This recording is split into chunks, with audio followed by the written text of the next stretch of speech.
Na véspera de Natal, minha irmã, piloto de F-35, roubou o presente que eu dei ao meu pai e o jogou na lareira. Papai precisa de um modelo de caça, não de um livro de um burocrata, disse ela. A família inteira riu, e meu pai disse, pelo menos ela sabe o seu lugar. Meu nome é Clary Morgan. Tenho 36 anos. No aconchego do lar da minha infância, vi o valor da minha vida se transformar em cinzas. O ar na nossa sala de estar em Marietta, Geórgia, estava carregado com o aroma de pinho da imponente árvore de Natal e o calor doce e picante dos biscoitos de gengibre da minha mãe esfriando na cozinha. Lá fora, um suave frio sulista se instalava sobre os subúrbios, mas lá dentro era uma pintura de Rockwell ganhava vida. Risos ecoavam pelas paredes, misturando-se ao suave cantarolar de Bing Crosby no aparelho de som. Era uma cena de calor americano perfeito e fabricado, e por um breve momento, permiti que uma frágil ponta de esperança se abrisse em meu peito. Este ano, pensei, poderia ser diferente. O presente pesava em minhas mãos, embrulhado em papel carmesim simples e elegante. Era uma edição de aniversário assinada e encadernada em couro do livro de Tom Wolfe. A coisa certa. Durante meses, eu havia encontrado e pago uma pequena fortuna por ele, tudo para o meu pai. Ex-engenheiro aeroespacial, ele dedicara sua vida ao céu, ainda que em terra. Este livro, um testemunho da silenciosa coragem intelectual por trás da glória, era algo que eu achava que ele entenderia, algo que eu imaginava que finalmente transporia o cânon silencioso entre nós. Esperei por uma pausa na conversa, meu coração batendo nervosamente contra minhas costelas. Pai, eu disse, com a voz mais suave do que pretendia, isto é para você. Estendi-o. Ele olhou para cima, com um sorriso educado nos lábios. Começou a estender a mão para pegá-lo, os dedos roçando o papel. Então o momento se estilhaçou. Livros, Clary? Sério? Lily, minha irmã, materializou-se ao meu lado. Aos 30 anos, 6 anos mais nova que eu, ela era capitã da Força Aérea dos Estados Unidos e o sol radiante em torno do qual nossa família orbitava. Recém-saída de um voo de treinamento, ela ainda carregava a confiança eletrizante de alguém que comanda um caça F-35 de 30 toneladas para ganhar a vida. Ela não entrava numa sala simplesmente ou ela a conquistava. Ela arrancou o livro das minhas mãos antes mesmo que meu pai pudesse cerrá-lo. Seu toque era um gesto de desprezo, sua voz uma arma afiada por anos de superioridade casual. Você acha que o papai tem tempo para essas coisas? Perguntou ela, segurando o livro entre 2 dedos como se fosse um pedaço de lixo que tivesse encontrado na rua. Fiquei paralisada, a esperança em meu peito instantaneamente se transformando em gelo. Antes que alguém pudesse reagir, antes que eu pudesse sequer formular uma palavra de protesto, Lily atravessou o carpete felpudo até a lareira. A lareira crepitava, lançando sombras alaranjadas dançantes pelo cômodo. Era o coração da nossa casa, o centro de todo aquele calor. Sem hesitar, ela jogou o livro nas chamas. Não houve nenhum gesto grandioso, apenas um simples e brutal movimento de pulso. Observei, paralisado, o papel carmesim escurecer e descascar. Vi a bela capa de couro se deformar e ondular sob o calor intenso. O título dourado refletiu a luz uma última vez antes de se desfazer em bolhas. As bordas das páginas, repletas de palavras de coragem e sacrifício, brilharam em um laranja intenso e raivoso antes de se renderem ao fogo, desfazendo-se em uma cascata de cinzas negras e leves. Desapareceu em segundos. Um universo inteiro de significado, da minha esperança, apagado. Pronto, disse Lily, limpando as mãos com um ar de decisão. Seu sorriso era radiante, triunfante. Papai precisa de um modelo de F-35 para a mesa dele, não de uma relíquia empoeirada de um funcionário de escritório. Um silêncio denso e sufocante tomou conta da sala. Durou apenas um instante. Então foi quebrado por uma gargalhada de Ryan Hall, o parceiro de Lily, seguida por uma risadinha abafada de seu namorado igualmente arrogante. Olhei para meus pais. O rosto da minha mãe estava cuidadosamente inexpressivo, os olhos fixos no fogo. Meu pai não disse nada. Ele apenas observou o último pedaço do meu presente desaparecer. Ele era o homem que eu reverenciara a vida toda, o homem cuja aprovação silenciosa eu perseguira como uma estrela distante. Quando finalmente falou, não foi para repreender Lily. Não foi para me defender. Virou-se para meu tio, que estava sentado ao lado dele no sofá, e falou com o tom casual e indiferente que se usa para comentar sobre o tempo. Vamos lá, Bill, não seja tão sério, disse ele, com uma risadinha indulgente na voz. Pelo menos a garota sabe o seu lugar. Foi isso. Foi o golpe que me atingiu com mais força do que qualquer golpe físico.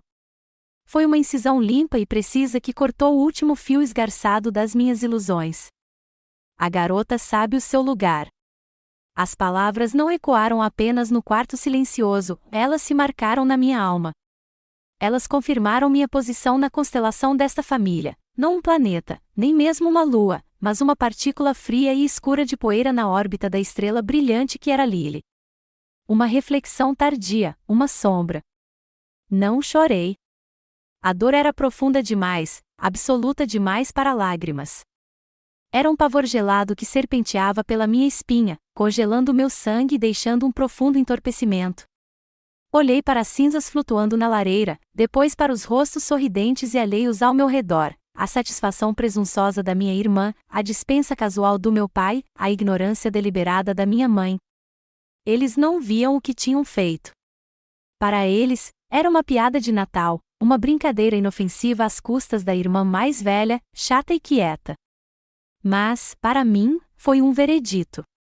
Foi a confirmação final e irrefutável de uma verdade que eu havia passado 36 anos tentando negar. Eu era um estranho em minha própria casa, uma peça sobressalente na máquina familiar, uma pessoa cujo valor era tão insignificante que poderia ser queimado por uma piada sem pensar duas vezes. Lenta e deliberadamente, levantei-me. Meus movimentos pareciam distantes, como se eu estivesse assistindo a um personagem de um filme. Não disse uma palavra. Não havia mais palavras para dizer. O que eu poderia gritar que fosse mais alto que o riso deles, mais alto que o rugido daquela lareira?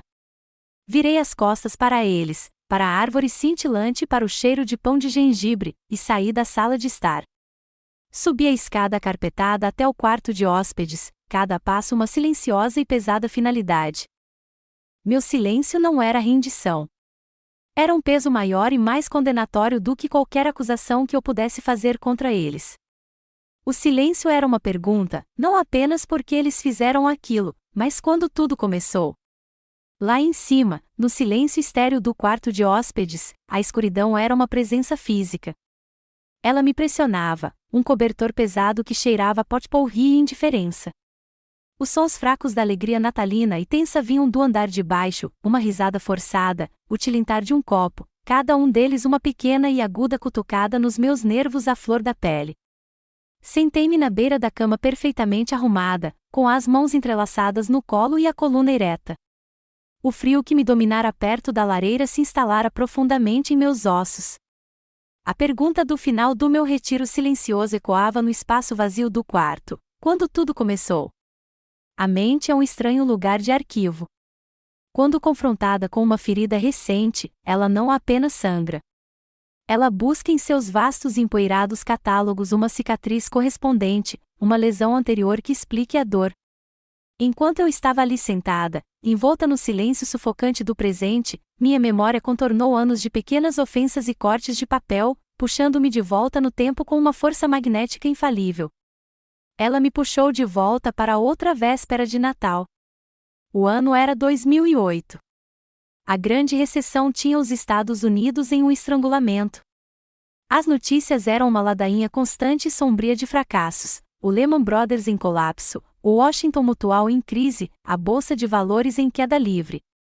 Era uma história de terror abstrata na tela da televisão até o dia em que entrou pela nossa porta. Meu pai, um engenheiro brilhante que havia trabalhado 30 anos na mesma empresa aeroespacial, foi demitido. Os alicerces da nossa confortável vida de classe média americana ruíram da noite para o dia. Naquele Natal, a casa em Marietta não estava impregnada do aroma de pão de gengibre.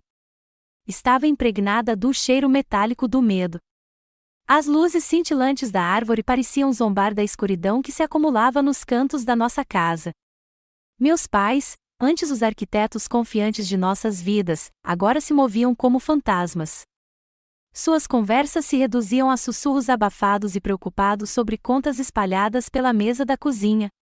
A ameaça de execução hipotecária era uma convidada constante e silenciosa à nossa mesa de jantar. Mas o verdadeiro epicentro do desespero era minha irmã, Lily. Então, na fase final e mais custosa de seu treinamento de voo civil, ela via seu sonho, o único sonho em que nossa família realmente havia investido, se dissolver diante de seus olhos. Certa noite, encontrei-a em seu quarto, soluçando no travesseiro, o corpo tremendo com uma dor tão profunda que parecia sugar o ar do quarto. Ela não estava apenas chorando por uma carreira perdida, estava de luto pela morte de seu destino, aquele que lhe fora prometido desde pequena. Meus pais estavam parados na porta, com os rostos marcados por uma impotência mais dolorosa de assistir do que às lágrimas de Lily. Eles estavam impotentes. O sonho estava morrendo e eles não podiam fazer nada para salvá-lo. Eu, por outro lado, tinha uma escolha. Eu tinha 24 anos e era recém-formado summa cum laude em engenharia pela Georgia Tech. Durante anos, trabalhei em empregos de meio período, vivi frugalmente e economizei meticulosamente cada centavo que pude. Eu havia juntado uma pequena reserva, $25.000, destinada ao meu mestrado. Era o meu futuro, meu ingresso para o próximo nível, o caminho intelectual tranquilo que eu havia traçado para mim. Era tudo. Naquela noite, vendo minha família ruir, tomei uma decisão. Não foi dramática. Não houve debate agonizante. Parecia simples, lógico, como resolver uma equação. Havia um problema, e eu tinha a solução. Na manhã seguinte, fui discretamente ao banco e saquei todo o valor. Entrei na cozinha, onde meus pais estavam sentados em seu habitual silêncio apreensivo, e coloquei o grosso envelope de dinheiro na mesa entre eles. Eles o encararam como se fosse uma miragem. É um bônus de contratação, menti, as palavras soando suaves e fáceis na minha língua. De um estágio que fiz. Eu estava aguardando. Quero que você fique com ele. Os olhos da minha mãe se encheram de lágrimas de alívio. Meu pai olhou para o dinheiro, depois para mim, com um brilho indecifrável no olhar. Use-o para Lily, eu disse, com a voz firme. O sonho dela é mais importante. Eu havia entregado meu próprio futuro para garantir o dela. Eu havia me afastado voluntariamente do meu caminho para que ela pudesse continuar no dela. Era, eu acreditava, o que as famílias faziam. Você se sacrificava. Eles aceitaram o dinheiro. Não fizeram uma única pergunta. Não perguntaram sobre o estágio ou por que eu não havia mencionado um bônus antes. Não perguntaram o que isso significava para o meu mestrado. O alívio deles foi tão imenso, tão intenso, que não deixou espaço para curiosidade, nem para os detalhes do meu sacrifício. O problema estava resolvido. O sol poderia continuar a brilhar para Lily. Era tudo o que importava. Algumas semanas depois, a crise imediata superada, convidamos os vizinhos para jantar. O clima estava mais leve, esperançoso novamente. Enquanto comíamos um assado, ouvi a voz do meu pai transbordando de orgulho ao falar com o nosso vizinho, o Sr. Henderson. Foi difícil, eu te digo, disse ele, balançando a cabeça com um cansaço performático. Tivemos que apertar os cintos, fazer de tudo para garantir que nossa Lily pudesse continuar voando. Mas você faz o que tem que fazer. É disso que se trata a família, sacrificar-se uns pelos outros. Sentei-me na ponta da mesa, com uma garfada de purê de batatas a meio caminho da boca, e senti o mundo se inclinar em seu eixo. Ele havia aceitado meu sacrifício, minha oferta silenciosa e pessoal, e a absorvido em sua própria narrativa. Ele havia me apagado da minha própria história, reformulando a si mesmo e a minha mãe como os únicos salvadores heróicos. Olhei para minha mãe, e ela apenas sorriu e assentiu, uma coautora silenciosa desta história revisada. Eu não existia. Minha contribuição não foi apenas ignorada, foi apropriada. De volta ao presente, o frio do quarto de hóspedes parecia um túmulo. A amarga verdade se abateu sobre mim, nítida e clara. O fogo lá embaixo não havia queimado apenas um livro. Havia incinerado os últimos resquícios frágeis de uma ilusão que eu nutria a vida toda sobre minha família. Eu não era apenas ignorada, eu era um recurso, uma utilidade, uma linha de crédito silenciosa e confiável a ser utilizada para financiar o verdadeiro empreendimento familiar, a glorificação de Lily Morgan. Você já sentiu isso? A percepção arrepiante de que seu amor não é visto como um presente a ser apreciado, mas como um recurso a ser consumido? O silêncio que fora meu escudo por tantos anos não era mais resignação. Não era mais a aceitação silenciosa de um lugar inferior. No calor daquele fogo, no cadinho daquela memória, ele havia sido forjado em algo diferente, algo duro, algo inflexível, algo como aço. Se meus sacrifícios eram invisíveis, o que devo construir agora que eles não possam ignorar? O que devo fazer por mim mesmo? A pergunta pairava no ar do meu quarto de infância, uma acusação silenciosa e condenatória. A resposta veio antes que o primeiro sinal do amanhecer pintasse o céu da Geórgia. Não foi um pensamento. Foi uma ação. Uma separação silenciosa e decisiva. Enquanto a casa dormia, alheia ao estupor pós-celebração, arrumei uma única mala. Não levei muita coisa, apenas meu uniforme, meu laptop e os poucos itens pessoais que realmente me pareciam. Movi-me com a furtividade praticada por alguém que passará a vida inteira tentando não perturbar a paz. Mas, desta vez, meu silêncio não era para o conforto deles. Era para minha fuga. Não deixei um bilhete. Um bilhete implicaria uma expectativa de resposta, um desejo de uma conversa que agora estava 36 anos atrasada. Simplesmente desci as escadas, meus passos abafados pelo carpete grosso, e saí pela porta da frente, fechando-a suavemente atrás de mim. Não olhei para trás.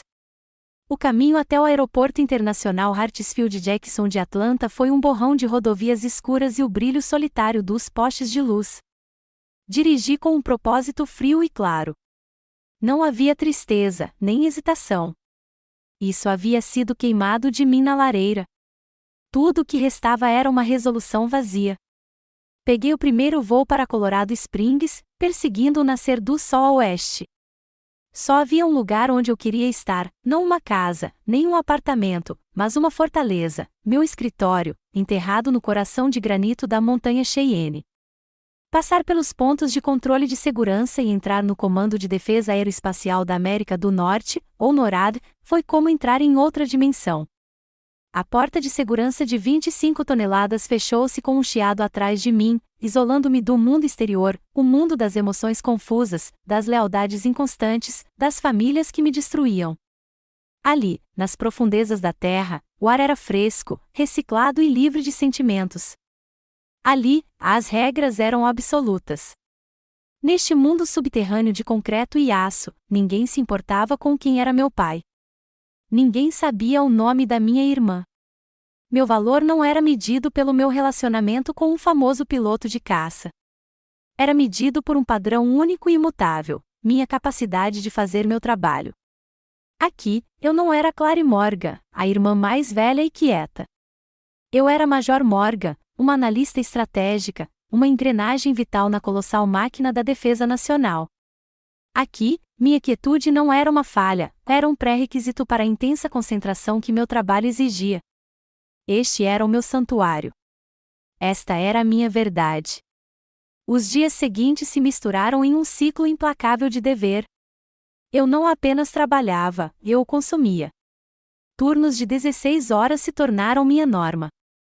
Meu mundo se reduziu ao brilho frio azul esverdeado das enormes telas de radar no centro de comando, uma constelação de pontos de dados representando cada voo comercial, cada satélite, cada pedaço de metal registrado que cruzava o céu norte-americano. Os algoritmos complexos, as linhas densas de código, os relatórios analíticos intrincados, não eram apenas um trabalho. Eram um refúgio. Era uma linguagem que eu entendia, um mundo que eu podia controlar, um lugar onde a lógica reinava e a emoção era uma variável irrelevante. Eu estava me reconstruindo, um dado de cada vez. Meu foco incansável não passou despercebido.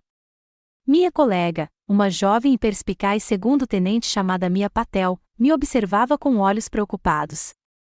Ela era brilhante, uma estrela em ascensão do MIT, e possuía uma inteligência emocional que muitas vezes me faltava. Major, você está bem? Perguntou ela certa tarde, com a voz suave enquanto me entregava uma xícara de café que eu não havia pedido, mas precisava desesperadamente. Ergui os olhos da tela, com dificuldade para focar em um rosto humano.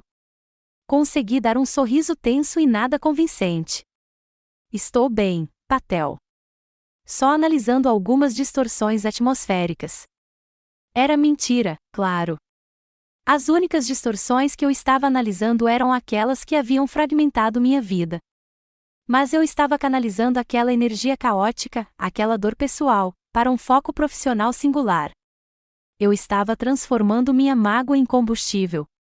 A descoberta aconteceu tarde da noite, em pleno turno da noite, quando o centro de comando estava em seu momento mais silencioso. O mundo lá fora dormia, mas aqui dentro, nós éramos as sentinelas silenciosas. Meus olhos perscrutavam o fluxo interminável de dados, um rio familiar de pontos verdes e azuis. Então eu vi uma anomalia, um fantasma na máquina. Um aglomerado de pequenas assinaturas não registradas se movia em uma formação compacta e artificial. Elas tinham se originado de um trecho vazio e anônimo do Golfo do México.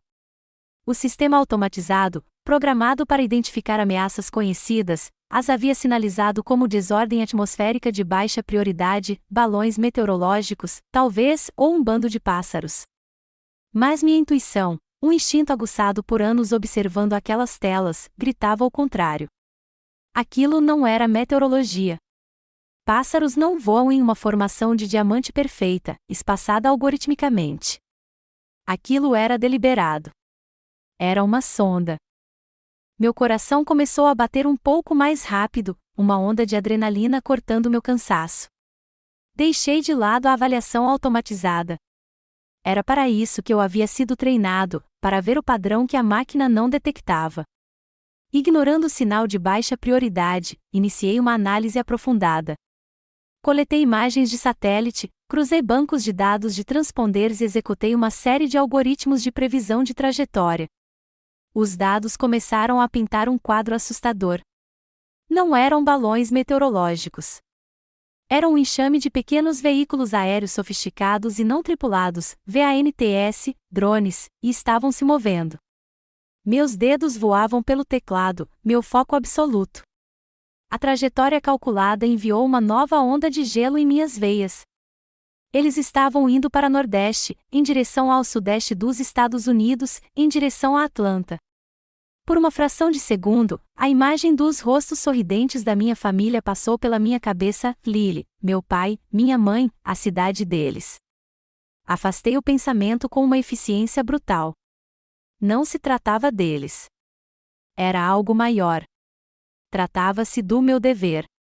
Peguei o telefone vermelho no meu console, a linha segura que conectava diretamente ao escritório do meu comandante. Era isso. Era a primeira moeda que eu estava colocando na ranhura da minha nova vida, não pela minha família, não pela aprovação deles, mas pelo meu país, pelos milhões de estranhos que dormiam profundamente, confiando que alguém, em algum lugar, estava cuidando deles. Levantei o fone. A linha estalou e eu falei, com a voz firme, clara e isenta de qualquer emoção, exceto pela fria e dura certeza do meu propósito. Coronel Ellis, aqui é o Major Morgan. Acho que temos um problema. A convocação chegou menos de uma hora depois do meu chamado. Uma mensagem nítida e impessoal apareceu no meu terminal: Major Morgan, apresente-se no escritório do comandante às 8 horas. Confirme. Respondi, com o coração batendo nervosamente contra as costelas. A caminhada do andar principal de operações até a sala de comando pareceu 1 quilômetro. A cada passo no concreto frio e polido, eu ensaiava minha análise, meus dados, minhas conclusões. Eu estava preparado para defender minhas descobertas contra o ceticismo, para argumentar meu caso com a lógica imparcial que se tornará minha armadura. Eu não estava, no entanto, preparado para o que estava por vir.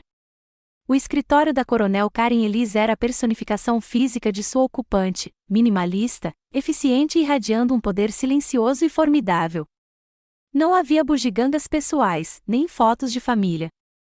As únicas decorações eram uma série de consoles de comunicação seguros e um enorme mapa digital da América do Norte, do tamanho de uma parede, uma tapeçaria silenciosa e brilhante de ameaças potenciais e fronteiras defendidas. Era uma sala que vibrava com a imensa pressão da vigilância constante. A Coronel Elise estava sentada atrás de uma mesa de aço espartana, com o olhar afiado e preciso de um bisturi. Ela era uma mulher que havia rompido todas as barreiras que o exército tinha a oferecer, não com força bruta, mas com um intelecto lendário dentro do comando. Ela gesticulou para que eu me sentasse, e eu obedeci, empoleirando-me na beirada da cadeira. Major, ela começou, com a voz calma e serena, explique-me tudo. Pelos 15 minutos seguintes, apresentei minha análise. Apresentei os dados sobre os VANTS, seu ponto de origem, suas características incomuns de voo, sua trajetória calculada. Falei na linguagem concisa e profissional da minha área, um léxico de telemetria, degradação de sinal e algoritmos preditivos. A Coronel Elise ouvia sem interrupção. Não olhava para a tela nem fazia anotações. Seus olhos, de um azul surpreendentemente claro, estavam fixos em mim, sua concentração absoluta. Era o tipo de escuta que fazia você se sentir a única pessoa no mundo, um contraste gritante com a atenção distraída e indiferente a qual eu estava acostumado. Quando terminei, um silêncio pesado tomou conta da sala, interrompido apenas pelo zumbido suave dos garçons. Preparei-me para um interrogatório. Em vez disso, ela assentiu com um único e decidido aceno de cabeça. Boa análise, Major. Muito boa. Sua voz estava impregnada de uma aprovação tão limpa e cortante quanto o ar da montanha lá fora. A maioria dos analistas teria descartado isso como um sinal de alerta. Eles teriam confiado na bandeira automatizada e seguido em frente. Você não. Por quê? A pergunta me pegou de surpresa. Senhor, a formação era perfeita demais. Foi intencional.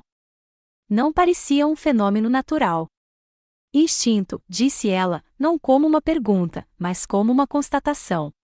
Você confiou na sua intuição e depois a comprovou com dados. É isso que separa os bons dos excelentes. Ela se levantou então, num movimento fluido de energia contida, e caminhou até a grande janela que, através de uma série de periscópios e câmeras, oferecia uma vista do distante campo de pouso. Li seu arquivo, Morgan, disse ela, de costas para mim. O uso casual do meu sobrenome me provocou uma nova onda de ansiedade. Li quando você foi designado para cá. Georgia Tech, a melhor da sua turma, os artigos técnicos que você publicou sobre otimização de radar como civil. Você tem uma mente notável. Ela se virou, seu olhar me prendendo à cadeira. E também sei que sua família mora em Atlanta e que sua irmã é a capitã Lily Morgan, piloto do F-35. O ar na sala tornou-se rarefeito, carregado. Minha respiração ficou presa na garganta.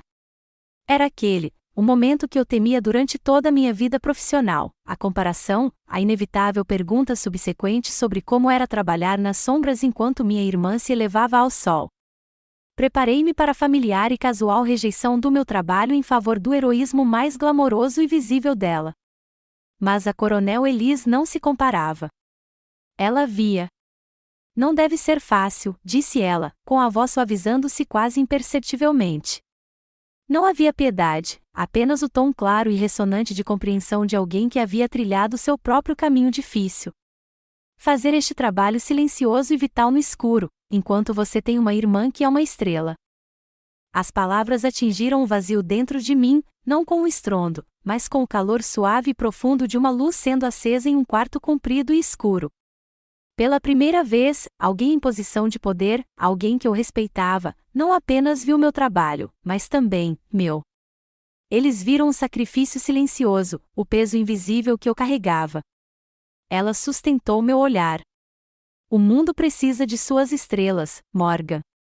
São elas que nos inspiram, mas elas caem do céu se pessoas como você e eu não mantiverem esse céu seguro. Elas pilotam as missões, mas nós desenhamos os mapas que as trazem para casa. Nunca se esqueça disso. Uma pressão quente se formou atrás dos meus olhos e, por um segundo aterrorizante, pensei que fosse chorar. Engoli em seco, controlando a emoção. Eu era major da Força Aérea dos Estados Unidos. Não choraria na frente do meu comandante. Em vez disso, canalizei a onda avassaladora de gratidão para a única postura que conhecia. Endireitei as costas, os ombros retos e o queixo erguido. Fiquei um pouco mais ereta, como se as palavras dela tivessem realinhado fisicamente minha coluna. Obrigada, coronel, consegui dizer, com a voz rouca, mas firme. Ela sentiu novamente, com um de seus breves e decisivos acenos. O momento de conexão pessoal havia terminado, e estávamos de volta aos negócios. Agora volte ao trabalho.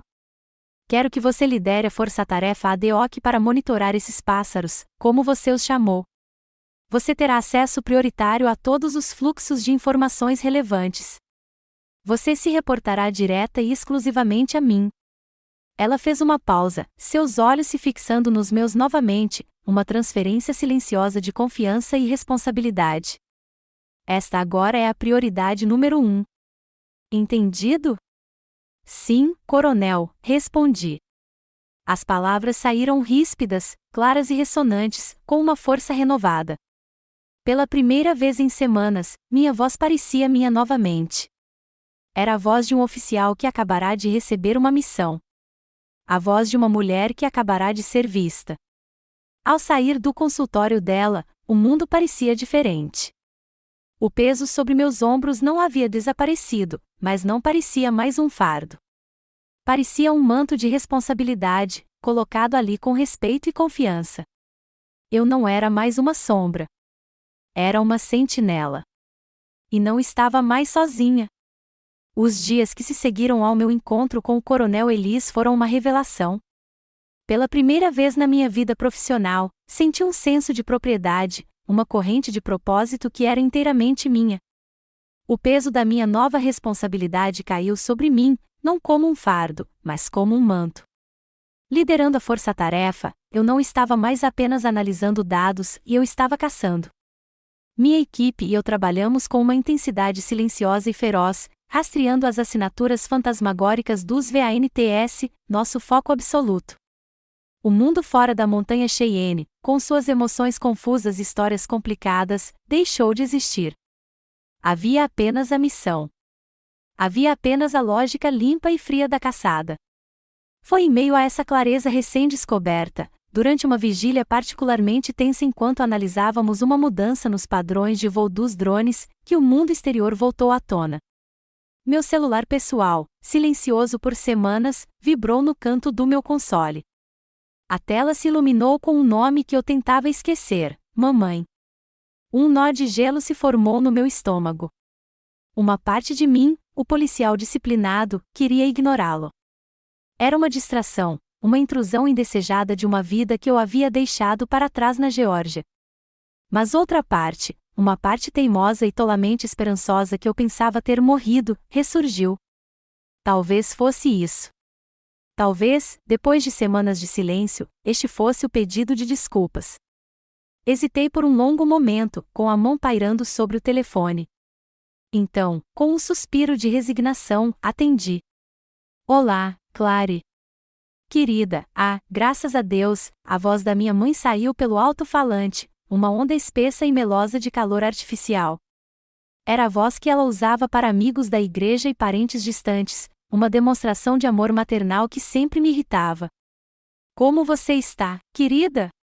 Seu pai e eu estávamos tão preocupados. Você simplesmente foi embora sem dizer uma palavra. Esperei. Escutei além da performance melosa em busca das palavras que importavam: me desculpe, nós estávamos errados, qualquer reconhecimento da crueldade daquela noite de Natal. Mas não havia nada, apenas um vazio cuidadosamente construído onde deveria haver um pedido de desculpas. Ela estava disfarçando o abismo entre nós com gentilezas vazias, fingindo que a ferida não existia. O nó de gelo no meu estômago se apertou. Estou bem, mãe. Tenho andado ocupada com o trabalho, respondi, com a voz monótona e evasiva. Claro, querida. Claro, ela disse animadamente, ignorando completamente meu tom de voz. estamos tão orgulhosos de você. Mas escuta, o motivo da minha ligação é por causa da sua irmã. Claro que era. Sempre era por causa da Lily. Minha mãe começou um longo e desconexo monólogo sobre a imensa pressão que Lily estava sofrendo. Uma avaliação crítica de voo estava chegando, um passo importante para uma promoção. Lily estava tão estressada, trabalhando dia e noite. Ela pintou a imagem da minha irmã como uma heroína valente e batalhadora, merecedora de todo o apoio que o mundo pudesse oferecer. E então ela foi direto ao ponto. Sabe, querida, a Lily precisa comprar um equipamento pessoal novo para a carreira, só umas coisas para ajudá-la a progredir. E ela anda falando em investir um pouquinho, sabe, entrar na bolsa de valores enquanto ela está indo tão bem. Que garota esperta, ela fez uma pausa, mestre em cenários dramáticos. Bem, eu estava pensando, você está sozinha aí no Colorado. Deve estar juntando uma boa graninha. Eu estava pensando se você poderia emprestar alguma coisinha para sua irmã começar. O pedido pairou no ar entre nós, obsceno em sua audácia. Pense nisso como um investimento, querida, acrescentou ela, com a voz transbordando de sinceridade venenosa. Um investimento no futuro da nossa família. Fiquei em silêncio. Não conseguia falar. Estava paralisado pela pura e impressionante falta de vergonha de tudo aquilo. Eles não tinham acabado de queimar meu presente. Não tinham acabado de apagar meus sacrifícios. Agora, depois de tudo isso, estavam voltando para o poço, esperando que eu despejasse o pouco que me restava no mesmo poço sem fundo da ambição de Lily. As palavras do coronel Elise ecoaram em minha mente, nunca se esqueça disso. A lembrança do respeito dela, de ela reconhecer meu valor, fez com que as palavras da minha mãe parecessem uma violação física. Minha família não me via como um major da Força Aérea, um protetor da nação. Eles me viam como um caixa eletrônico, uma fonte remota e confiável de financiamento para seu bem mais precioso. O futuro da família era, e sempre fora, o futuro de Lily. Um livro que li anos atrás, Limites, passou pela minha mente. Um verso dela surgiu com uma clareza surpreendente: você é responsável pelos outros, mas não por eles. Naquele momento, algo dentro de mim se moveu.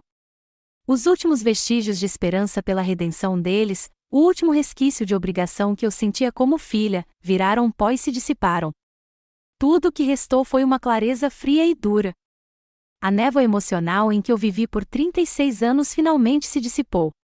Um novo tipo de determinação, uma determinação silenciosa e gélida que eu nunca havia sentido antes, surgiu dentro de mim. Não, eu disse. A palavra era calma, monótona e totalmente desprovida de emoção. Era uma simples declaração de fato. Houve um silêncio atordoante do outro lado da linha. O quê? O que você disse, Clary? Minha mãe gaguejou, a doçura açucarada em sua voz falhando. Respirei fundo, lenta e profundamente. Eu não era mais a filha deles, aquela que faria qualquer coisa por um mínimo de aprovação. Eu era a Major Clary Morgan, e estava traçando um limite. Eu disse, não, senhora, repeti, o discurso formal um golpe deliberado e calculado. Era a palavra de um subordinado, de um estranho. Era o som de uma porta sendo fechada e trancada. Não tenho nada para emprestar. E de agora em diante, por favor, não me ligue para falar de dinheiro e não me ligue para falar de Lily.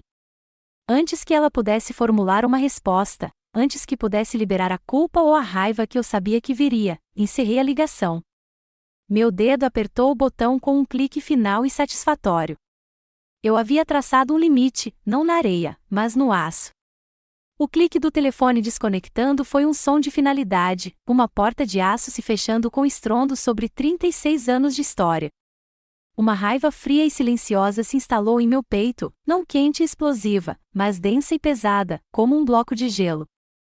Olhei para a tela em branco do meu celular, o fantasma da voz manipuladora da minha mãe ainda ecoando em meus ouvidos. Por um instante, ouvi apenas o zumbido baixo do centro de comando do NORAD e as batidas furiosas e silenciosas do meu próprio coração. Então, o mundo explodiu num grito único e penetrante. Bip, bip, bip. Era o tom de alerta de alta prioridade, um som que cortava o zumbido monótono dos servidores como o bisturi de um cirurgião. Todas as cabeças na sala se ergueram. A atmosfera calma e concentrada da força-tarefa evaporou, substituída por uma descarga de pura adrenalina. Minha fúria pessoal foi instantaneamente vaporizada, suplantada pelo foco gélido do meu treinamento. O drama familiar havia acabado. A missão havia começado. O que foi? Perguntei, com os olhos já grudados na tela principal, onde uma dúzia de ícones vermelhos começava a piscar ameaçadoramente. Eles mudaram de comportamento, Major, disse Mia Patel, com a voz tensa. O enxame inteiro, eles romperam a formação, aumentaram a velocidade. Meu Deus! Meus próprios algoritmos já estavam em execução, as linhas de código rolando no meu monitor a uma velocidade estonteante. Os dados eram assustadoramente claros. Os drones não estavam mais sondando. Estavam atacando. Eles se dividiram em dois grupos distintos, duas pontas de flechas apontadas para o coração de Atlanta. Eles têm alvos, sussurrou Patel, com o rosto pálido sob o brilho da tela. O Grupo Alpha está se direcionando para a infraestrutura civil, Aeroporto Hartsfield-Jackson, Shopping Lenox Square. Meus olhos seguiram a trajetória projetada do segundo grupo, o Grupo Bravo. Era um aglomerado menor, mas sua trajetória não era menos ameaçadora. Ia direto para um único ponto vermelho piscante no mapa, um ponto que eu conhecia muito bem, a base aérea da reserva de Dobbins. Meu coração não apenas bateu mais rápido, parou. Um vácuo se abriu em meu peito. Dobbins. O nome foi um golpe físico. Era lá que Lily estava alocada. Era lá que ela se preparava para a avaliação de voo para a qual minha mãe tentará solicitar fundos. Minha irmã, a pessoa que havia jogado meu coração no fogo, a estrela que minha família adorava, estava diretamente no caminho de um ataque hostil iminente. Por um sombrio e venenoso instante de segundo, um pensamento se enrolou na parte mais profunda da minha mente, feio e satisfatório, bem feito para ela. O pensamento era tão chocante, tão alheio à minha própria identidade, que morreu tão rápido quanto nasceu. Em seu lugar, o Major Morgan assumiu o comando. O uniforme que eu usava, o juramento que eu havia feito, abateram-se sobre aquela raiva mesquinha e pessoal com a força de uma porta de segurança. Não se tratava da Lily. Não se tratava de um livro queimado ou de um sacrifício roubado. Tratava-se de uma instalação militar dos Estados Unidos. Tratava-se das centenas de militares naquela base. Tratava-se de um ataque ao meu país. E por mais que eu odiasse admitir, por mais que parecesse engolir vidro, ainda era sobre a minha irmã. Uma citação de Churchill, que li durante uma noite sem dormir, veio à minha mente: se você está passando por um inferno, continue. Não havia tempo, nem tempo para avisar Lily, mesmo que eu pudesse. Toda a comunicação daquela sala era monitorada, registrada e examinada. Uma única ligação não autorizada, uma única dica de que eu tinha informações privilegiadas, acabaria com minha carreira e comprometeria toda a operação. Eu não podia agir como uma irmã. Tinha que agir como um soldado. Tinha que confiar no meu treinamento. Tinha que confiar no sistema. Tinha que confiar em mim mesma. Minha voz, quando falei, era áspera e fria como gelo lascado. Patel, ordenei, com o olhar fixo nas ameaças que se aproximavam, ative o protocolo de defesa nível 1. Mire no enxame com contramedidas eletrônicas localizadas. Quero todos os bloqueadores do setor focados nestas coordenadas. Destaquei os dois grupos na tela principal. Priorizem o Grupo Bravo. Quero que eles sejam neutralizados antes mesmo de entrarem no espaço aéreo de Dobbins. Depois, concentrem todos os recursos no Grupo Alpha. Patel virou a cabeça bruscamente em minha direção, com um brilho de confusão nos olhos. O Grupo Alpha era maior, e seu alvo eram civis. O procedimento padrão seria proteger os civis primeiro. Mas ela era uma boa soldado. Não questionou a ordem. Apenas agiu. Sim, Major. Coloquei meus fones de ouvido, o mundo se estreitando ao fluxo de dados em meus ouvidos e ao mapa tático à minha frente. Minhas mãos voavam pelo teclado, um borrão de movimento. Eu era um maestro orquestrando uma sinfonia silenciosa e invisível de defesa. Redirecionei a largura de banda do satélite, coordenei frequências de interferência e implantei recursos de guerra cibernética com uma velocidade e precisão nascidas de anos de treinamento incansável. Naquele momento, eu não estava apenas defendendo uma nação. Eu estava defendendo tudo o que havia deixado para trás. Eu estava protegendo a irmã que me desprezava, o pai que me dispensou, a mãe que me usou. Mas minhas ações não eram por eles. Não eram um apelo por amor ou um ato de perdão. Eu estava fazendo isso por causa do juramento que fiz. Eu estava fazendo isso por causa da bandeira no ombro do meu uniforme. Eu estava fazendo isso porque era o meu maldito trabalho. Você já passou por um momento assim? Um momento em que fazer a coisa certa também foi a coisa mais difícil? Em que seu dever o forçou a proteger exatamente as pessoas que mais o machucaram? Enquanto eu observava os ícones do grupo Bravo piscarem e desaparecerem na tela, seus sinais se misturando ao esquecimento a poucos quilômetros da base, não senti satisfação, nem calor, apenas a clareza fria e dura do meu propósito. Nessa clareza, eu entendia. A vingança mais doce não era vê-los cair. Era ser a razão pela qual ainda estavam de pé. Era provar, a cada tecla e a cada comando, que eles estavam errados sobre mim. Eu os salvaria, e eles nunca saberiam. O rescaldo do ataque evitado foi um silêncio estranho e controlado. Minha equipe e eu passamos os dias seguintes em uma série de intensos debriefings confidenciais, dissecando meticulosamente cada pedaço de dados do enxame de drones. Trabalhamos com a eficiência silenciosa de uma máquina bem lubrificada. Mas, por baixo do profissionalismo, uma nova corrente de respeito fluiu em minha direção. Eu não era mais apenas o superior deles. Eu era aquele que tinha visto a ameaça quando ninguém mais a via, aquele que tinha tomado a decisão certa. Poucos dias depois, fui convocado novamente pela Coronel Elise. Desta vez, o destino não era o escritório dela. Uma escolta armada me levou montanha adentro, a uma parte que eu nunca tinha visitado antes, um lugar que existia apenas em sussurros e rumores. Paramos diante de uma porta pesada, semelhante a um cofre, que exigia um cartão-chave e um escaneamento de retina. A porta se abriu com um chiado, revelando uma sala pequena e austera, desprovida de qualquer decoração. Tratava-se de um CIF, um Centro de Informações Compartimentadas Sensíveis, um lugar onde os segredos mais profundos da nação eram discutidos. Lá dentro, o Coronel Elise aguardava. Num monitor grande e seguro encostado na parede do fundo, um rosto que eu só reconhecia de retratos oficiais me encarava. Era o general David Brooks, um general de 4 estrelas do Pentágono, com uma expressão severa e indecifrável. O ar na sala estava carregado de consequências. Major Morgan, ecoou a voz do general pelos alto-falantes, nítida e autoritária. Suas ações e as ações de sua equipe evitaram uma catástrofe. A comunidade de inteligência ainda está trabalhando para identificar a origem do ataque, mas sua rapidez de raciocínio salvou inúmeras vidas. Você tem nossa gratidão. Obrigado, general, eu disse, com a voz firme apesar do tremor de adrenalina em minhas veias. Mas isso não acabou, continuou ele, estreitando os olhos. Um inimigo que tenta uma vez, tentará novamente. Não podemos simplesmente nos defender. Precisamos enviar uma mensagem. Precisamos deixá-los saber que os vemos, que estamos observando e que estamos preparados. Precisamos de uma estratégia de informação. Foi então que o Coronel Elise se adiantou. E é aí, Major, que o senhor entra. O plano que traçaram era audacioso e brilhante.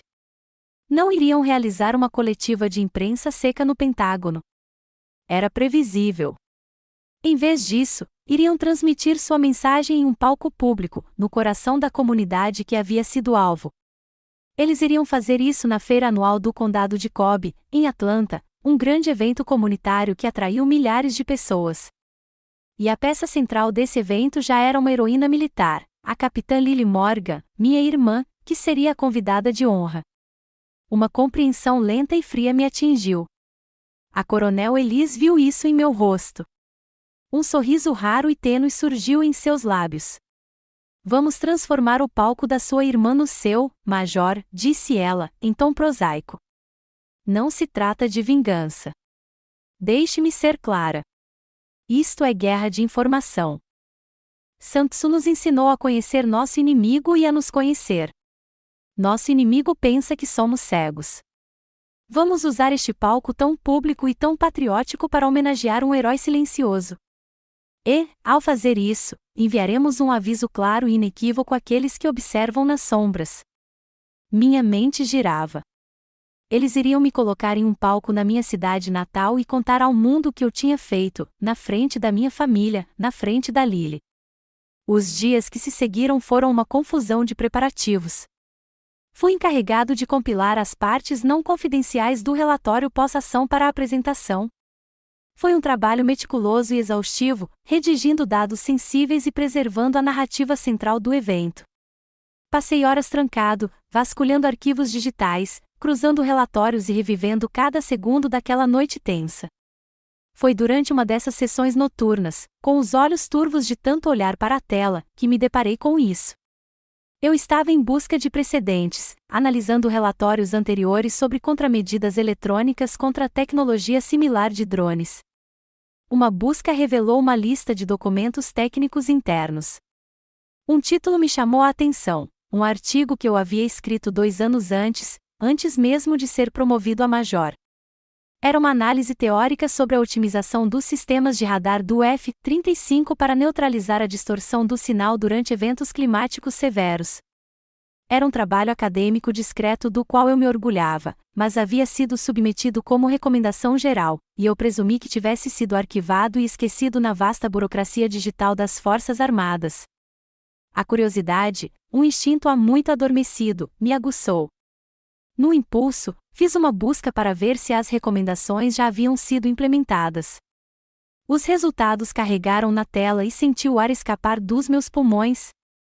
O protocolo que eu havia criado havia sido adotado. Mais especificamente, havia sido implementado com sucesso por um único esquadrão de F-35 durante uma missão crítica de reconhecimento sobre o Atlântico, missão que havia sido prejudicada por um furacão. O uso bem-sucedido do meu protocolo permitiu que completassem seu objetivo, rendendo ao esquadrão uma citação de unidade. E a piloto líder daquela missão, aquela que recebeu uma condecoração que a levou diretamente à promoção a capitã, foi Lily. Olhei para a tela, meu coração batendo forte e lentamente no peito. Estava tudo ali, preto no branco. A base do seu mais recente triunfo na carreira, a própria promoção que a tornou a heroína da feira do condado de Cobb, foi construída sobre o meu trabalho silencioso, invisível e não reconhecido. Ela estava voando em asas que eu, sem saber, construí para ela.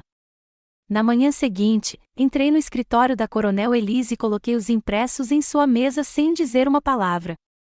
Ela os leu, com a expressão imutável. Quando terminou, olhou para mim, seus olhos azul claros exibindo um novo e penetrante brilho de interesse. Ela assentiu lentamente. Interessante, Major.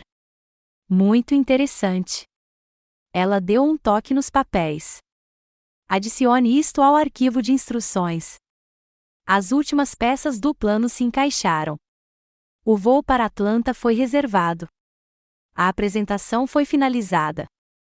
Naquela noite, de volta ao meu apartamento estéril na base, abri meu armário e tirei meu uniforme de gala classe A. O paletó azul escuro, as calças perfeitamente vincadas, as fileiras de fitas que eu havia conquistado ao longo de anos de serviço discreto e dedicado, era um uniforme que eu raramente usava, preferindo a utilidade das minhas roupas de trabalho diárias.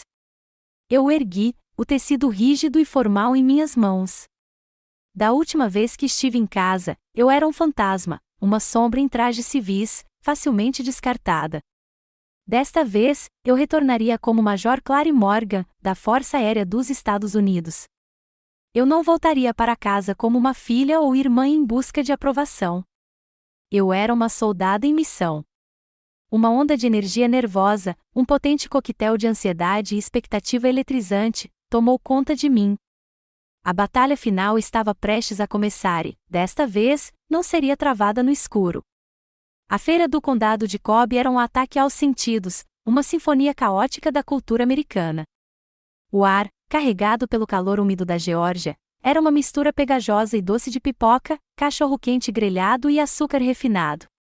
A cacofonia dos jogos de carnaval, os gritos distantes da roda gigante e o barulho alegre de milhares de famílias criavam uma muralha sonora.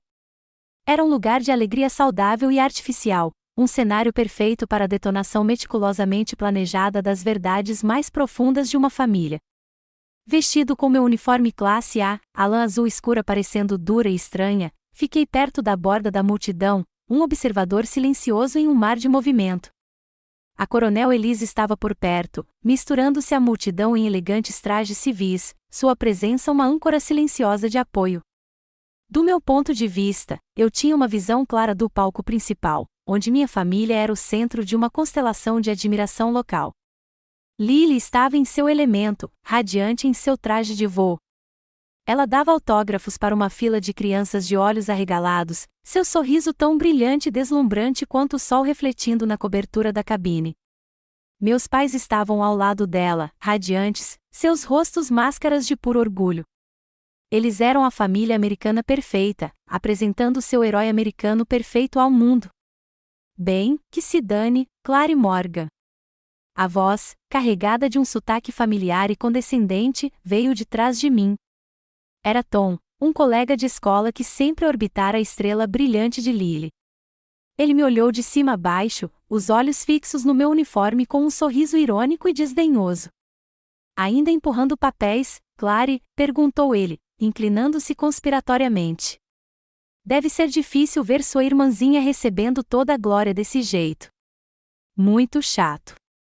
Encontrei seu olhar e, pela primeira vez, não senti a dor familiar de sua crueldade casual. Não senti nada além de uma pena calma e fria. Dei-lhe um pequeno sorriso enigmático. Você ficaria surpreso, Tom. Chegou a hora do evento principal. Um político local apresentou Lily com um discurso bajulador, e ela subiu ao palco sob aplausos estrondosos. Ela falou com a confiança tranquila de alguém que sabe que é adorado, contando anedotas encantadoras sobre sua formação, sua voz ressoando com fervor patriótico. Ela estava impecável. Ela era uma estrela.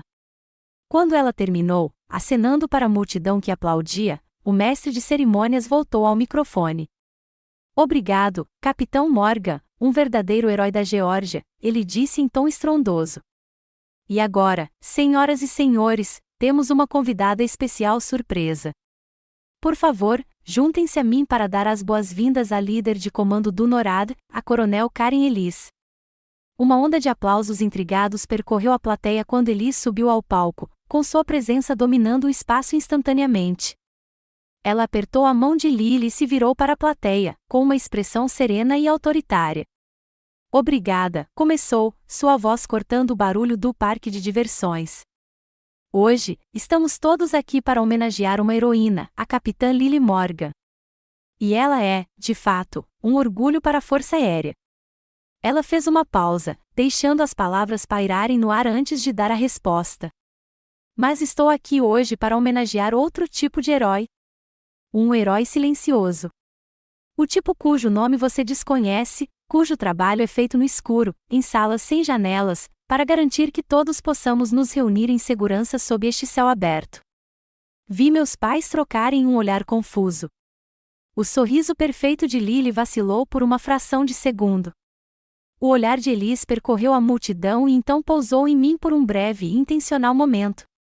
Há poucos dias, um ataque coordenado de drones foi lançado contra esta mesma cidade.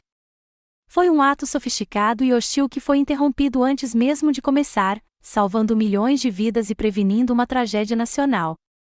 Um murmúrio percorreu a plateia. Isso era novidade para todos.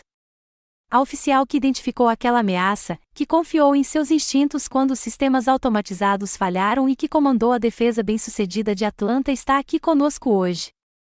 A voz de Elise se elevou, clara e forte.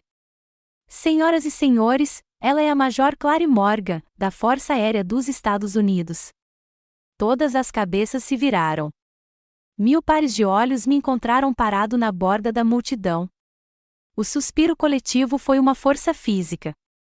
Vi o queixo do meu pai cair, seu sorriso orgulhoso se dissolvendo em uma incredulidade boquiaberta. Minha mãe levou a mão à boca. E Lily? Lily congelou, seu rosto uma máscara de puro choque, sem compreender. Mas o coronel Ellis não havia terminado. O primeiro golpe havia sido desferido. Agora vinha a combinação.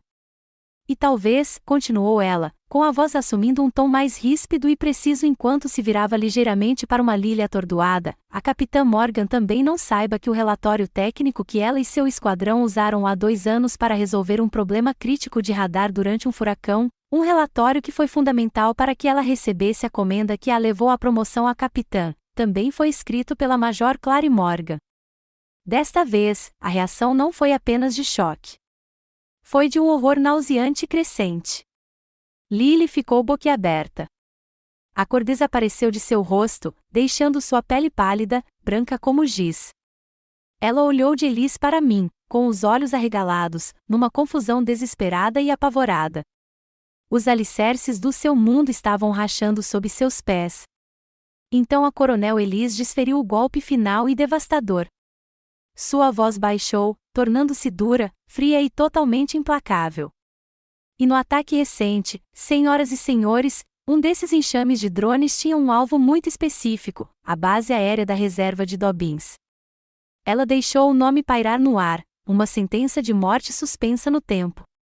Se não fosse pelo comando decisivo, em uma fração de segundo, da Major Morgan para priorizar e neutralizar aquela ameaça específica, a avaliação de voo da Capitã Morgan jamais teria decolado. Ela se virou para a multidão, seus olhos percorrendo-os uma última vez. Para resumir, senhoras e senhores, a heroína que vocês estão celebrando hoje está viva e de pé neste palco graças à agilidade de raciocínio e ao profissionalismo discreto de sua irmã funcionária de escritório. Um silêncio profundo e mortal caiu sobre a feira do condado de Cobb. O som distante da roda gigante, o cheiro de pipoca, o mundo inteiro parecia ter deixado de existir. Tudo o que restava era o poder bruto e explosivo da verdade. No palco, Lily cambaleou, seu corpo ficando mole. Ela teve que se agarrar ao púlpito para não desabar. Observei toda a sua identidade, sua vida de superioridade sem esforço, se estilhaçar em 1.000.000 de pedaços. Olhei para meus pais. Seus rostos eram uma tela de puro horror, sem filtros, e, pela primeira vez, uma culpa crescente e devastadora. Vi Tom e Ryan All no meio da multidão. Seus rostos presunçosos estavam agora pálidos, seus olhos fixos no chão, envergonhados. E eu fiquei ali, de uniforme, em silêncio, calmo, vingado. A batalha havia terminado. O silêncio que se seguiu às últimas palavras do coronel Ellis era algo vivo. Era um vazio denso e ressonante onde o barulho alegre da feira estivera apenas alguns momentos antes. Era como se o mundo inteiro prendesse a respiração, esperando. Então, lentamente, o encanto se quebrou. Uma onda de murmúrios percorreu a multidão, seguida por uma pequena quantidade de aplausos, e depois por uma explosão de aplausos. Mas não era por Lily. Era por mim. No caos que se seguiu, fui subitamente cercado. Alguns dos meus colegas do NORAD, que estavam no meio da multidão, materializaram-se, apertando minha mão, com os rostos radiantes de orgulho. Autoridades locais, com expressões que misturavam choque e respeito recém-adquirido, abriram caminho pela multidão para me agradecer. Aceitei os parabéns com um aceno discreto, minha mente um mar estranho e calmo no olho de um furacão. Senti uma profunda sensação de exaustão me invadir, a fadiga profunda e exaustiva que acompanha uma guerra longa e brutal. A vitória não era jubilosa. Simplesmente havia acabado. Do outro lado do parque de diversões, agora caótico, vi minha família. Eles eram uma pequena ilha isolada no mar agitado de pessoas, amontoados como se estivessem em busca de proteção. Pareciam encolhidos, despojados da aura confiante que haviam ostentado com tanta naturalidade minutos antes. Foi Lily quem se moveu primeiro. Ela saiu cambaleando do palco, navegando pela multidão como um fantasma. Seu traje de voo, antes um símbolo de sua glória, agora parecia uma fantasia que ela mal podia esperar para se livrar. Ela parou na minha frente, com o rosto pálido e coberto de lágrimas. A confiança brilhante em seus olhos se extinguiu, substituída por uma vergonha crua e nua. Clary, ela começou, com a voz entrecortada. Ela não conseguia me olhar nos olhos. Seu olhar estava fixo no chão entre nós. Eu não sabia. Foi tudo o que ela conseguiu dizer, 3 palavras simples que carregavam o peso de uma vida inteira de ignorância. Sua arrogância, a base de sua identidade, havia sido pulverizada, restando apenas esta casca trêmula e oca. Então meus pais apareceram, seus rostos uma ruína de emoções. Meu pai, o patriarca forte e estoico, parecia ter envelhecido uma década nos últimos 10 minutos. Seus ombros estavam caídos, seus olhos cheios de uma compreensão horrorizada. Clary, disse ele, com a voz rouca e estranha. Clary, eu sinto muito. Ele engasgou com as palavras, balançando a cabeça. Eu estava errado. Tenho sido um pai terrível. Minha mãe não disse nada. Ela simplesmente chorou, lágrimas silenciosas escorrendo pelo rosto, as mãos cobrindo a boca como se quisessem esconder uma vida inteira de verdades não ditas. Os pedidos de desculpas que eu um dia ansiara, as palavras que eu repetira mentalmente em 1000 cenários diferentes, finalmente haviam chegado. Mas, ao ouvi-los, não senti nenhuma onda de triunfo, nenhuma pontada satisfatória de vitória. Havia apenas uma tristeza profunda, uma dor pelos anos perdidos, pelo relacionamento que poderíamos ter tido, mas nunca tivemos. Era a tristeza de um cirurgião que removeu um tumor com sucesso, apenas para ficar com a ferida aberta e inevitável. Respirei fundo e lentamente, buscando forças no ar fresco da noite. Olhei para cada um deles, meu olhar firme e claro. A oração da serenidade, um mantra silencioso do meu passado, ecoava em minha mente: Deus, concede-me serenidade para aceitar as coisas que não posso mudar. Eu te ouço, eu disse, com a voz calma e serena. Eu ouço suas desculpas. Deixei as palavras se assentarem e continuei. Mas você precisa entender uma coisa. Eu não fiz o que fiz por você. Não fiz para ganhar sua aprovação ou para provar que você estava errado. Olhei diretamente para meu pai. Eu fiz isso porque é meu dever. É meu juramento. É quem eu sou. Meu olhar se voltou para Lily, que finalmente ergueu os olhos, vermelhos e suplicantes. Estou feliz que você esteja segura, Lily. Estou mesmo. Um lampejo do velho instinto fraternal, há muito enterrado, despertou dentro de mim. Mas agora estava temperado com uma sabedoria nova e inabalável, a coragem de mudar as coisas que posso. Mas de agora em diante, eu disse, com a voz suave, mas firme, precisamos de espaço. Preciso de tempo para me curar. E você precisa aprender a se sustentar sozinha. Precisa construir uma carreira que não seja sustentada, sem saber, pelos meus relatórios silenciosos no escuro. Precisa descobrir quem você é sem mim como sua sombra. E a sabedoria para saber a diferença. Não esperei que respondessem. Não havia mais nada a dizer. A jornada de arrependimento deles era deles. Não era mais um fardo meu para carregar. Vi a Coronel Elise parada a uma curta distância, me observando, com um olhar de imenso orgulho. Acenei com a cabeça, agradecido. Ela me dera o palco para resgatar minha história. Então me virei. Virei as costas para os destroços da minha família, para o barulho da feira, para toda a vida que eu conhecera. Afastei-me, com passos firmes e medidos. Não havia mais raiva em mim, nem amargura. A vitória não estava na humilhação pública deles, mas na minha libertação pessoal. Enquanto caminhava em direção à saída, uma sensação que eu não sentia há 36 anos me invadiu. Não era felicidade. Não era triunfo. Era algo mais profundo, algo mais fundamental. Era alívio. Era como se um peso enorme e invisível que eu carregava nos ombros desde o nascimento, um peso tão constante que eu até me esquecia que estava ali, finalmente tivesse sido deixado de lado. Eu havia dito a minha verdade. Eu havia recuperado o meu valor. Eu havia, finalmente, me dado permissão para ser livre. Agora era hora de começar a viver para mim mesma. 1 ano depois, o sol do Colorado me aqueceu o rosto, um toque suave e curativo. Eu estava em uma trilha de caminhada no Jardim dos Deuses, o ar fresco e rarefeito, com aroma de pinho e terra ancestral.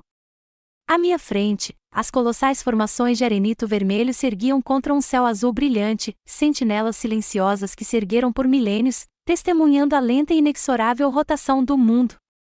Esta se tornará minha catedral, meu lugar de silenciosa contemplação. Minha vida era diferente agora. O zumbido constante e suave de ansiedade que era a trilha sonora da minha existência havia desaparecido, substituído por uma quietude silenciosa. Eu havia comprado uma casa pequena, um lugarzinho aconchegante com uma varanda ampla com vista para Pikes Peak. Era o primeiro lar verdadeiramente meu, um espaço definido não pelas expectativas dos outros, mas pela minha própria paz. Meu relacionamento com minha família na Geórgia permaneceu distante e frágil. Conversávamos ocasionalmente. Os telefonemas eram curtos, muitas vezes constrangedores, pontuados por longos silêncios. Eles tentavam, à sua maneira desajeitada, construir uma nova ponte sobre o cânion de destroços que haviam criado. Meu pai perguntava sobre meu trabalho com um respeito recém-descoberto e hesitante. Minha mãe me contava sobre seu jardim. Eles nunca mencionavam Lily, a menos que eu perguntasse. Aceitei seus esforços pelo que eram, os primeiros passos vacilantes de uma longa jornada. Mas o mundo deles, o drama deles, não era mais o sol que minha vida orbitava. Era uma estrela distante, uma luz tênue em uma galáxia que eu não habitava mais. Minha própria vida, aquela que eu estava construindo aqui, era o meu centro. No trabalho, algo inesperado aconteceu. Os eventos na feira do condado de Cobb, contra minha vontade, me transformaram em uma espécie de lenda viva dentro do NORAD. A história do herói silencioso ganhou vida própria. Percebi que os oficiais mais jovens, especialmente as mulheres nas áreas de STEM, me procuravam. Eles me encontravam no refeitório ou me paravam no corredor, com suas perguntas sendo uma mistura de curiosidade técnica e uma investigação mais profunda e pessoal. Eu nunca dava sermões. Eu apenas compartilhava. Certa tarde, Mia Patel, agora primeira-tenente, sentou-se comigo em meu escritório, debatendo-se com um problema complexo de análise de dados. Ela estava frustrada, convencida de que estava deixando passar algo óbvio. Sinto que não estou entendendo, suspirou, passando a mão pelos cabelos. Como se todo mundo visse, menos eu. Olhei para ela e vi um reflexo do meu eu mais jovem, brilhante, capaz, mas paralisado por uma silenciosa dúvida. Seu valor não está na patente que você tem na gola ou nos elogios de outra pessoa, Mia, disse-lhe gentilmente. Não está em ser a voz mais alta na sala de reuniões. Toquei na tela à sua frente. Está na integridade das decisões que você toma quando ninguém está olhando. Está na busca silenciosa e incansável pela verdade aqui mesmo nos dados. Confie nisso. Confie em si mesma. Ela olhou para mim, com os olhos brilhando com uma nova compreensão. Naquele momento, percebi que havia me tornado o comandante que sempre desejei ter tido. Eu estava transformando minhas próprias cicatrizes em um mapa para outros seguirem. Certa noite, meu celular vibrou na minha mesa enquanto eu arrumava as coisas para ir embora. Olhei para a tela, Lily. Meu coração deu uma leve e calma palpitação, sem a dor do passado. Atendi. Oi, Clary, sou eu. Sua voz estava diferente. A antiga confiança despreocupada havia desaparecido, substituída por um tom mais suave e hesitante. Oi, Lily, como você está? Estou bem, disse ela. Escute, tenho uma escala em Colorado Springs neste fim de semana.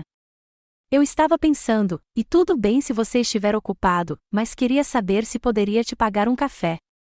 Ela acrescentou as próximas palavras às pressas, como se fossem a parte mais importante da frase. Por minha conta. Eu pago.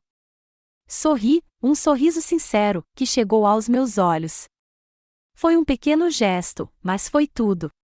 Foi o reconhecimento de uma dívida que não tinha nada a ver com dinheiro. Foi uma oferta de respeito. Eu gostaria disso, Lily, eu disse, com a voz afetuosa. Eu gostaria muito. Eu sabia que o caminho para qualquer reconciliação real seria longo e sinuoso, mas, desta vez, sabia que seria um caminho que percorreríamos como iguais, construído sobre uma base de respeito, não de sacrifício. Naquela noite, sentei-me na minha varanda, com uma caneca quente nas mãos, e olhei para o vasto céu estrelado.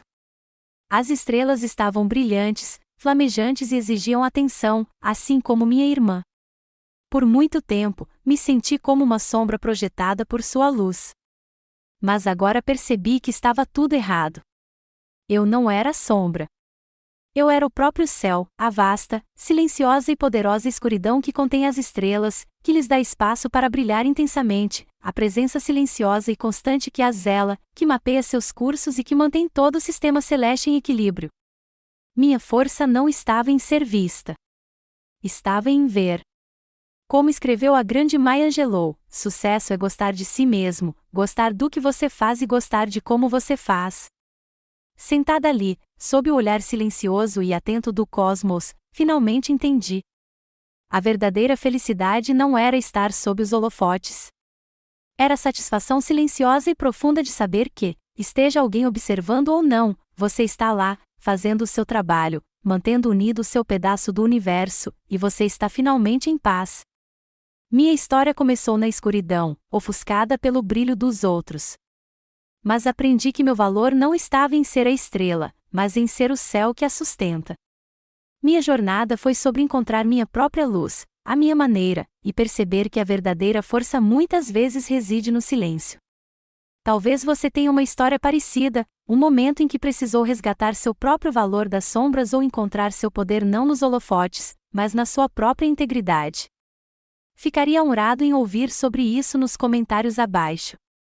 Para mais histórias sobre resiliência e a coragem silenciosa necessária para construir seu próprio amanhecer, inscreva-se e junte-se à nossa comunidade. Você não está sozinho.